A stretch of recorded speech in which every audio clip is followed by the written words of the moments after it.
Welcome to Settle It or Battle It, the legal game show where courtroom smarts meet game show sparks. If you think law is boring, think again!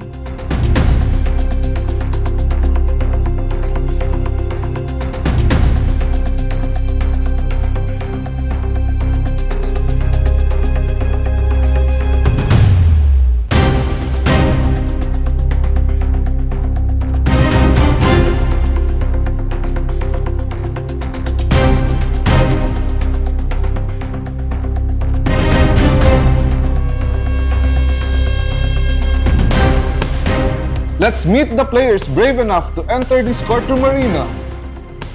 She's quick with answers and quicker with paperwork. You think she forgot her pre-trial brief? Please, it's color-coded and laminated. Eulie! She plans like a pro and never misses a detail. She's the girl who reads the fine print and then pieces you on it. Sittie! She's got the rulebook in her head and a counterattack in her back pocket. When things get messy, she gets strategic. Rhesma! Don't underestimate her chill. She can spot a mistake in her argument before you even open your mouth. Mary! I'm Judge Ferds, part judge, part game master. If you don't know the rules, you don't get a second chance. You either follow Rule 18 or face the consequences.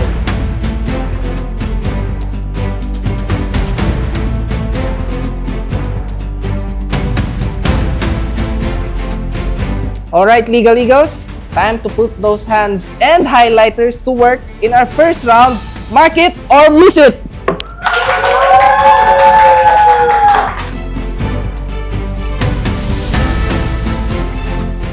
Here's how it works.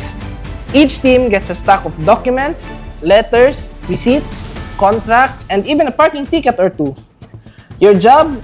Decide which ones you'll use as evidence in court and mark them Exhibit A, Exhibit B, and so on. You've got 30 seconds. If it's important and related to your case, great! If it's irrelevant or so on, you're late, points off. We don't have time for fluff in the courtroom. Let's go! I was born ready to alphabetize evidence. Hope they brought their reading glasses.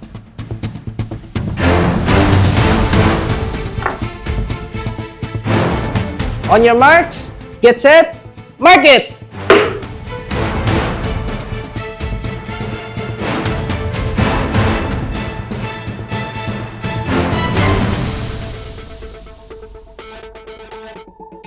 Hey, that pizza could be part of the timeline. Unless it was served, it's not evidence. Time's up! Let's see what you've got. A marked copy of the contract. Good job, Team Plaintiff. But 3 TikTok screenshots? That's a no from me, defense. Now why do we do this? Under Rule 18, both sides are required to mark their documents early, before even the trial even starts. Why? So we don't waste time arguing about receipts while the judge is waiting. Prepared teams don't panic. That's the rule. Next time, I'm bringing a label maker. And that's the end of round 1, where evidence is everything and pizza receipts are not persuasive. Now let's get ready for round 2, stipulate or debate.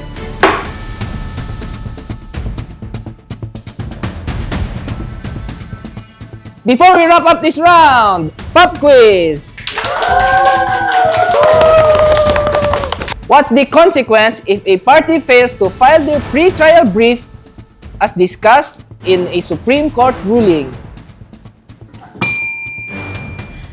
Oh, the case can be dismissed with prejudice. Bingo! The SC said so in Vera versus Rigor. No brief, no mercy!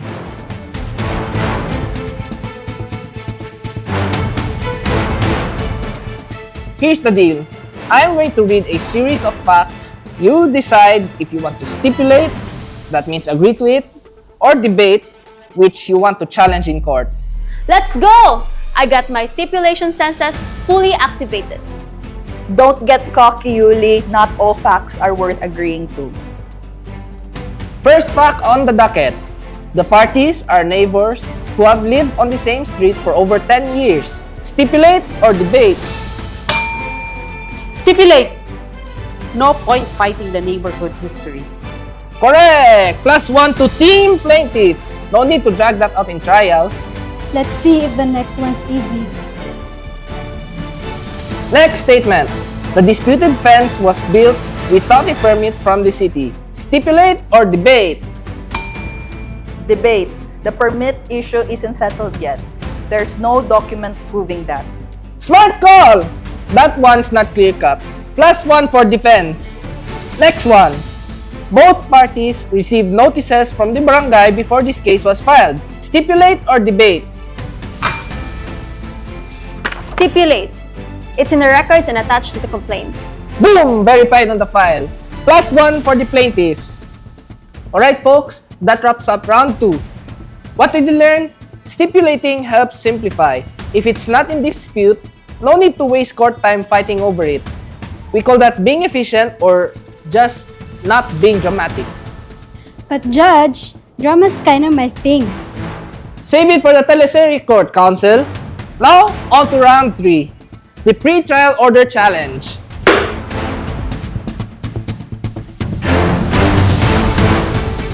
Welcome to round 3, the pre-trial order challenge. This one's for the planners, the organizers, and anyone who loves a good checklist. In real court cases, once both sides have shared their evidence and agreed on the facts, the judge issues something called a pre-trial order. That's just a fancy name for a document that says, here's what we agreed on, here's what we still need to argue about, and here's what the trial will go. So basically, it's the game plan before the real game. Exactly! And today, you are the ones writing it. You'll each get a fake case file, names, facts, and few pieces of evidence. Your job? Work together and draft a mini version of the pre-trial order. You've got 5 minutes.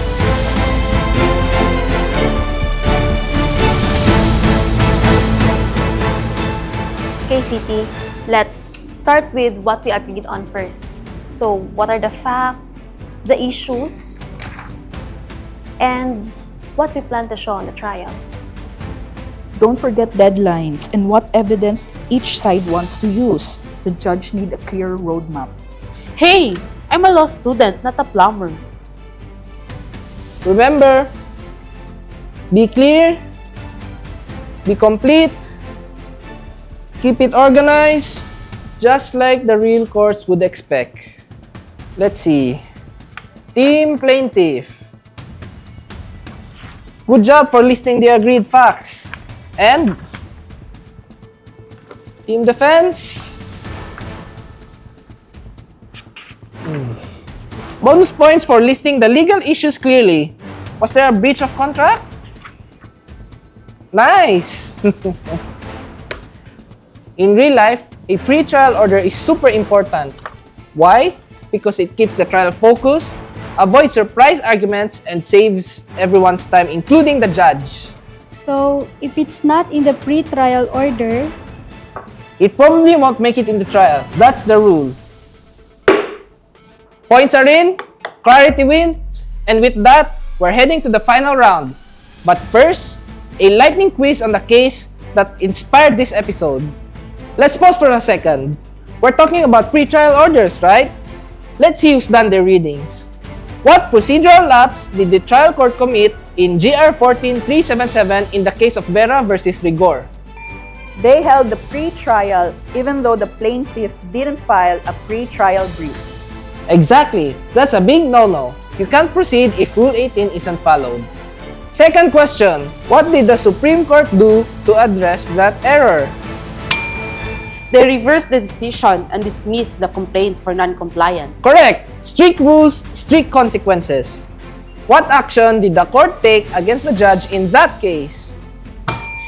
they asked him to explain why he should be charged for gross inefficiency. Judge aren't immune. Better read your Rule 18. Fourth question. Why is compliance with pre-trial procedures so critical? To simplify the trial, avoid delay, and reduce unnecessary arguments. Perfectly said. Remember, Rule 18 isn't paperwork, it's preparation.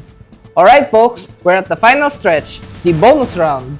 This one's called Settle It, because sometimes the smartest move isn't going to trial, it's finding a way to meet in the middle.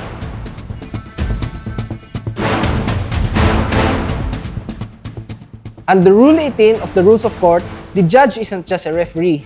The court is also supposed to help both sides settle, if possible, to save time, money, and stress. Let's see how both teams handle it. Each team, you're still in character. You've been battling over unpaid rent and a leaky apartment. But, uh-oh! Look what just came in! A new email shows that the tenant complained about the leaks 6 months before the rent stopped. And the landlord had repairs done only last month.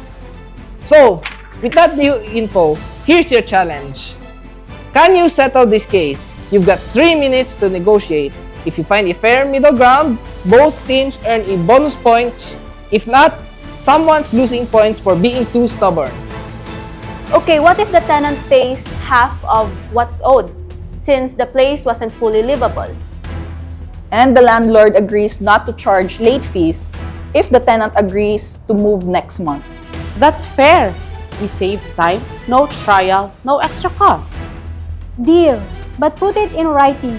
Landlord still fixes the rest before we move. Now that's how you settle it like pros. You work out a solution that saves everyone from the headache of a full-blown trial. In real court, settlements like this are common and encouraged.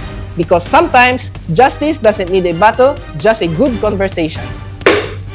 You just watched the bonus round of Settle It or Battle It, where strategy meets settlement, and every rule has a reason.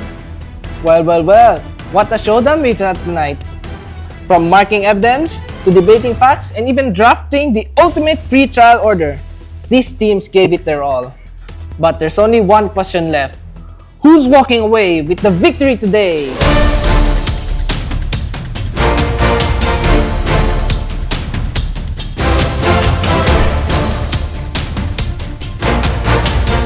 With precision, strategy, and a dash of courtroom flair, the winners of today's Settle It or Battle It are Team Plaintiff, Eulie and Sittie!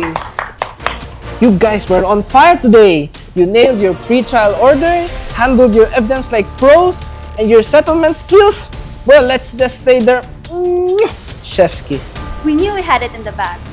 All that prep work really paid off. Doing what every law student dreams of, making those courtroom moves one pre-trial brief at a time. That's right, Sittie. And for your efforts, we've got some fantastic prizes just for you.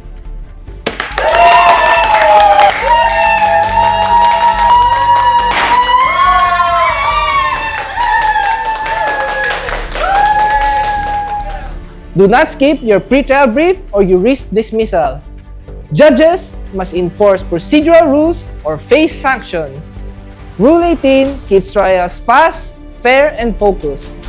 This has been Settle It or Battle It, where we don't just review the law, we live it. See you in court or mediation.